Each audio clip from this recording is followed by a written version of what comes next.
Morning guys, welcome back to the channel. I hope you guys enjoyed the last episode with Willow. She has prepared a couple of fuel jug holders, and today we're going to figure out how to get those mounted here on the back of the trailer. This is something I had in mind when we first started the trailer, that this back area was going to have some storage space, so obviously a spare tire, and then I originally was going to mount like 8 fuel jugs across the back, which would have been kind of extreme, but really cool looking at the same time. On a side note, depending on when you're watching this video, I will leave a link down in the description for these VP Racing fuel jugs. I found a deal I couldn't believe, and hopefully it's still active at the time of this video. But you can get 4 of those jugs in white, so the exact same fuel jugs, 4 of them in white, for less than $50 shipped off of the Amazon link I leave down in the description. Hopefully that deal's still available. If not, you know, that's kind of how it goes on this channel. That stuff disappears pretty quick, but I thought it was pretty neat, and I figured I'd share it with you guys. Anyhow, let's come up with a solution to get these mounted on the back of the trailer. And I think, depending on how long that takes, I might get started on all of this wiring, which I absolutely hate doing, but it needs to get done, so we'll get on that.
All right, guys, we got the fuel jug holders mounted. I had just enough chain left over to run through the handles, and so I added those in. These carabiners will get changed out to locks, just like I have on the 1083 trailer. That worked out really well, and they're super sturdy, and they fit perfect.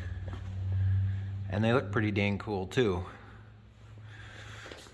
Also, I didn't film it, but you guys may remember this from the 1083 trailer series. I got the exact same junction box and wired it in. Got plenty of length on the wiring here. And then, of course, I went through with a bunch of heat shrink connectors and ran all my wiring to my lights and the trailer brakes. So I guess the next thing we need to do is roll the trailer outside, get Abel started up, and see if all the connections are correct, and that I'll make sure all the lights work and the trailer brake controller recognizes that it's connected to the trailer and the trailer brakes work. So let's get that going.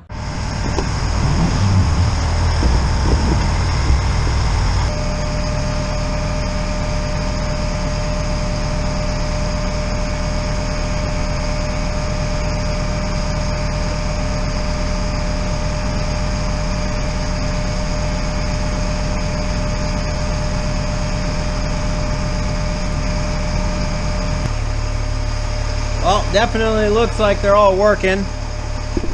Check this out, we got trailer brakes too. You can hear them clicking on the trailer.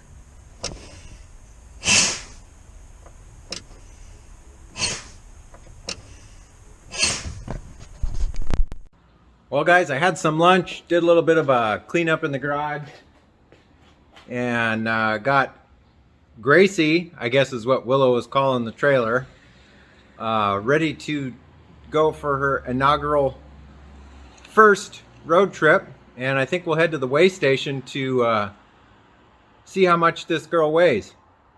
You guys got any guesses? If this was a separate video, I guess you could leave it down in the comment section, but I'm gonna say she weighs 800 pounds. That's my guess. But let's go to the weigh. Let's see if we can find a weigh station that's not packed and get the trailer weighed. Something to be noted in Abel, which doesn't surprise me. It feels like there's nothing there. So I guess that's kind of a good thing. But it seems to be pulling nice and straight and smooth. So let's get to the weigh station and see how much she weighs. I don't think you guys are going to believe this, but I don't believe it either. So I've got the trailer released from Abel. Everything's on the weight pad.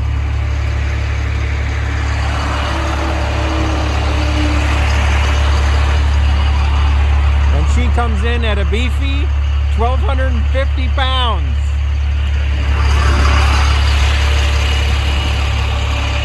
I was way under.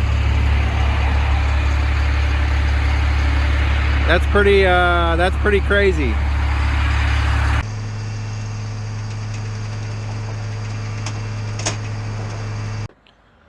Well guys, consider me surprised. I definitely did not think that this trailer was going to weigh that much.